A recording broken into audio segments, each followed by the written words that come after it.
Hai semuanya, sebelum terlalu jauh kita rapiin dulu file yang udah sejauh ini kita buat. Kalau teman-teman rada lupa, kita ada di index sekarang dia otomatis bakal ngasih kita list namanya. Dan kalau kita ke halaman tambah info yang udah kita pakai di sistem routing, kita bisa nambahin infonya dan listnya keluar lagi di sini karena kita pakai part title di sini. Jadi part title-nya bakal selalu muncul, jadi biar lebih rapi, biar jelas. Di bagian partnya kita kasih teks aja di sini, jadi biar orang tahu kayak gini dia nggak nyampur. Kita kasih teks di paling atas.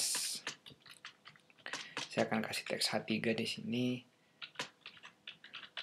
Daftar sekarang. Jadi kita tahu ngebedain kalau yang muncul di bawah ini daftar yang sekarang, nggak nyampur sama yang di atas. Yang kedua, kalau teman-teman ingat, kita udah bikin sistem routing.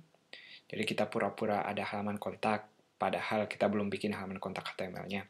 Jadi biar lebih rame, kita tambahin aja di sini. Kontak.html. Isinya simple, cuma paragraf. Ini halaman kontak, tapi biar lebih real aja. Saya hapus dulu. Dan sekarang biar lebih gampang daripada kita harus ngetik di barnya URI-nya, kita bikin kayak link aja, kayak menu gitu. Kita bikinnya di bagian header title ini. Jadi kita ke header, dan sekarang kita bikin listnya. Linknya sendiri ingat, kita pakai root-nya, lalu kita tinggal kasih yang kita tulis di sistem routing tadi. Jadi slash kontak untuk halaman kontak dan kontak HTML, dan slash tambah info buat ke halaman nambahin info. Tambah info, kita kasih teksnya, kontak kami, tambah data seperti ini. Kalau nggak ada yang error, kita ke root kita sekarang, ke halaman indeks awalnya.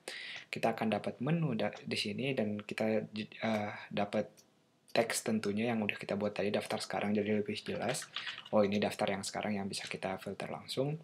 Dan sekali lagi ini menu, meskipun kita nggak main di CSS, tapi paling nggak udah berfungsi. Kalau kita klik, kita ke halaman kontak sekarang, teman-teman lihat di sini. Ini halaman kontak, lalu ke bagian tambah data, kita akan ke halaman tambah datanya sekarang.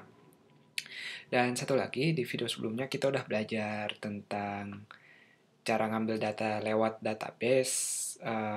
Ini dia data.php-nya. Di sini kita masih hardcode, istilahnya kita ketik satu-satu.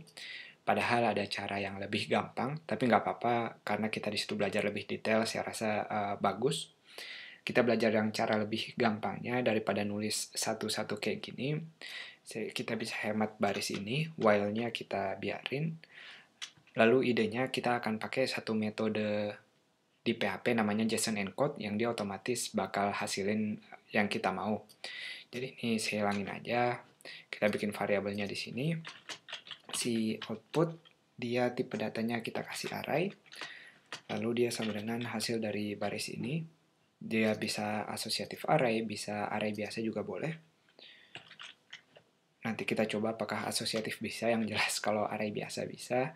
Kita nggak butuh teks tambahan ini lagi, kita cukup echo outputnya sekarang. Dan sebelum lupa, kita harus pakai metode di PHP yang namanya JSON encode, yang dia otomatis bakal ngubah formatnya jadi JSON. Jadi kita nggak perlu bikin manual lagi. Kalau nggak ada kesalahan, datanya harusnya benar semua. Kita ke halaman root lagi, kalau datanya masih keluar, berarti semuanya masih berfungsi. Filternya berfungsi, Makassar. Kalau kita ke halaman tambah data masih berfungsi, kontak kami juga masih berfungsi. Itu dia, kita rapi-rapi sedikit biar kesannya lebih real dan juga cara yang lebih gampang ketika kita ngeluarin datanya. Sampai jumpa di video berikutnya.